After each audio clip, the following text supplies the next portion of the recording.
Bienvenue à un nouvel épisode de Écouter même de loin avec Mathieu Boss-Fortin. Avez-vous déjà écouté ça, vous, du théâtre en format audio? On en parle avec Jean-François aujourd'hui. Peux-tu me démystifier ce que c'est le théâtrophone? Oui, en fait, c'est une initiative qu'on a eue pendant la pandémie, quand on était en train justement de penser des façons alternatives de rejoindre le public en classe. Et puis on avait évidemment des initiatives avec le théâtre filmé ou les captations visuelles. Puis moi, ça me frustrait un peu artistiquement parce que je trouvais que ça répondait pas au médium. Puis pour la petite anecdote, moi je suis auteur aussi, puis j'ai une pièce que j'ai écrite qui a déjà été adaptée en version audio.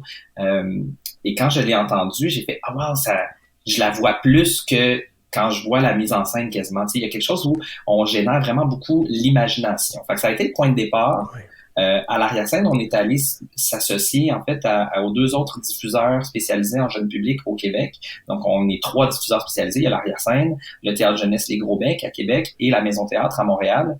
Puis on s'est comme mis ensemble pour réfléchir une plateforme de théâtre audio pédagogique. Donc, comment ça fonctionne, c'est on est allé chercher beaucoup d'appui d'artistes et de gens du milieu et surtout en fait aussi des gens du milieu scolaire. Donc, on a réfléchi en fait un concept.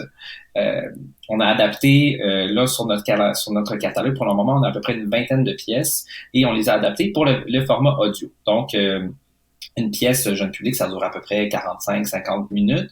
Donc, on les a fragmentés en épisodes. C'est 4 épisodes habituellement qui sont entre 10 et 20 minutes, dépendamment de la pièce. On a des pièces qui vont du début du primaire jusqu'à la fin du secondaire. On peut vivre le projet en classe sur à peu près 6 périodes. C'est le nombre de périodes qu'on recommande. On a un cahier de l'élève à suivre, une fiche pour les enseignants pour que ce soit vraiment clé en main. Puis le but, c'est de démystifier la dramaturgie, le théâtre, et d'utiliser en fait la dramaturgie puis une œuvre d'art comme un point de départ pour faire du réinvestissement dans d'autres matières aussi. Donc, ça peut être un outil, un peu comme le théâtre, ça peut être un outil de divertissement. Donc, on écoute une pièce, c'est agréable, mais on peut aussi s'en servir pour aller faire des liens après avec notre cours de français, avec notre cours de géographie, avec le cours d'éthique et culture religieuse, avec les sciences humaines, les sciences sociales, etc. Quand on réserve en fait un lien d'écoute pour une pièce, on l'a accès pendant 1 an. Donc, on a le temps de faire ce projet-là. On peut le faire sur plusieurs semaines. On peut le faire sur une semaine avec un épisode par jour. On peut décider de le faire sur une journée, puis de se clencher ça dans la journée, puis de faire une aventure théâtrale du vendredi, par exemple. Alors, on l'a créé de manière à ce que ce soit vraiment flexible, puis que les profs ils puissent l'utiliser comme ils en ont besoin. Parce que puis on veut surtout pas que ça remplace une sortie scolaire au théâtre, justement.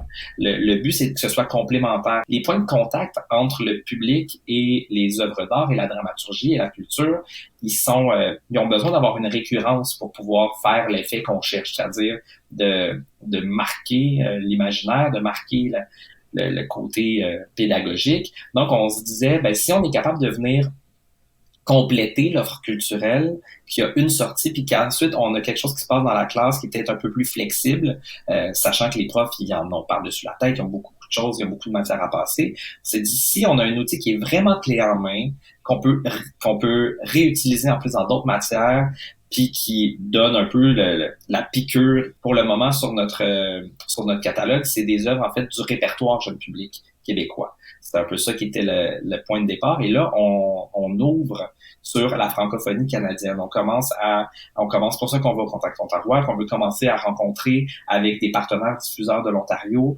des écoles et essayer de peaufiner aussi notre outil qui a été pensé pour les écoles québécoises, mais qui est quand même assez, pas dire international, mais qui est universel dans le sens que c'est des notions qui sont à voir, je pense, dans tous les programmes éducatifs canadiens. C'est accessible en même temps. C'est très accessible. Puis les pièces, justement, en étant fragmentées comme ça sur des épisodes de 10-15 minutes, accompagnés d'un lexique qui est extrêmement complet, on va dire, ça peut servir à plusieurs plusieurs buts parce qu'on pense même à des classes de francisation, des classes d'intégration.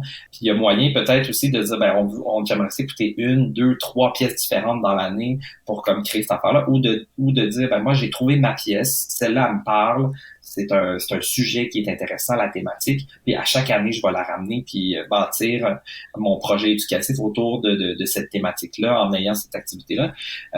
On a vu les deux un petit peu là, à date dans la façon dont les profs se sont appropriés.